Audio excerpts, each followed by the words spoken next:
चलिए जी, तो ये जो आप बोर्ड पे भी देख पा रहे हैं, ये एक फ्लो चार्ट हुआ, ये एक रोड मैप है सारी ऑर्गेनिक रिएक्शंस का। ये अगर आपने एक बार सीख लिया तो मैं लिख के दे दूंगा आपको कमेंट में कि 40% बोर्ड एग्जाम में जो रिएक्शंस है वो इसमें से मिल जाएंगे आपको 40%। ये आपको याद भी रखना पड़ेगा, समझना भी पड़ेगा। रट तो इसको सकते नहीं है, जिनको कुछ नहीं पता है ऑर्गेनिक केमिस्ट्री का, उसके लिए नहीं है ये, उनके लिए है जिन्होंने ऑर्गेनिक अपने स्तर पर जितनी उन्हें करने की मेहनत कर ली है, अब उन्हें कोई ऐसी चीज चाहिए जिससे वो सब चीजों को अच्छे से रिवाइज कर ले। चलिए जी, तो हम पहले स्टार्ट कर रहे हैं इस बेंजीन से। बेंजीन से अगर हम क्लोरीनेशन करते हैं, क्लोरोबेंजीन मिल जाता है। क्लोरोबेंजीन सिंगल एक डाउस प्रोसेस रिएक्शन देता है जिससे फिनोल बन जाता है। फिनोल से वापस बेंजीन बना सकते हैं जिंक डस्ट के साथ। अब हम फिनोल की रिएक्शन अगर मैं यहां करूं Friedel craft alkylation, Friedel Crafts acylation, तो हमें ये दो प्रोडक्ट मिलेंगे, एसाइल के और एल्काइल के। ठीक है, अब यहां इसका केटरमैन कोच आपको देगा बेंजाल्डिहाइड, ये टोल्यूइन से बेंजाल्डिहाइड मिलेगा, इटार्ड रिएक्शन। टोल्यूइन से बेंजोइक एसिड मिलेगा अगर उसका क्या करें साइड चेन ऑक्सीडेशन। अमोनोलाइसिस करने पर मिलेगा बेंजेनामाइड, और वापस से होफमैन ब्रोमोमाइड करेंगे तो मिलेगा आपको एमाइन। ठीक है, प्राइमरी एरोमेटिक अमाइन। जो हमारा बेंजाल्डिहाइड था LiAlH4 से उसका रिडक्शन करेंगे हमें मिलेगा फिनोल। क्लियर हो गई इतनी? इसके बाद देखो आगे, अब यहां से बेंजीन कैसे बनाया था? बेंजीन बनाते हैं 3 molecules of ethyne red hot iron tube at this temperature. अब ये आपका इथाइन कैसे बनता है? इथाइन बनेगा आपका किससे? इथीन से। Br2CCl4 विसिनल डाइब्रोमाइड बनाएंगे, then alcoholic KOH beta elimination, उसके बाद NaNH2।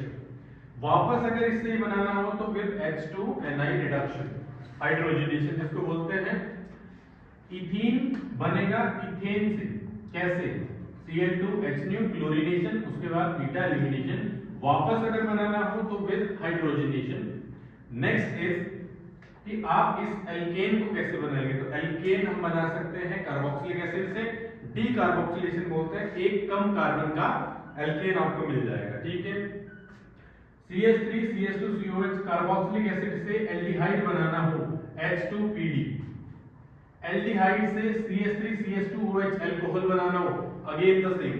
लेकिन अगर मैं इस CH3CH2COH को LiAlH4 से अगर मैं रिएक्ट कराऊं तो डायरेक्टली कन्वर्ट हो जाएगा अल्कोहल में, प्राइमरी अल्कोहल में। ठीक है, कोई भी कार्बोनिल कंपाउंड को डायरेक्टली एल्केन बनाना हो हाइड्रोकार्बन, तो उसका हम करते हैं क्लीमेंसन रिडक्शन, ZnHG जिंक अमालिगम जिसको बोलते हैं।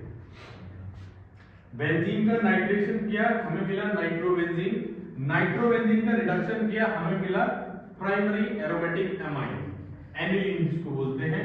उसके बाद सेंट मेयर से आपको मिल जाएगा benzene diazonium chloride which on reaction with C2H5OH आपको वापस से बेंजीन दे देगा, Cu2Cl2 क्लोरोबेंजीन दे देगा, when warm H2O will give you the phenol, Cu2Br2 bromobenzene, Ki के साथ आइडोबेंजीन, HBF4 फ्लोरोबेंजीन। ये जो रिएक्शंस आप देख पा रहे हैं ये बहुत ही इंपॉर्टेंट रिएक्शंस हैं।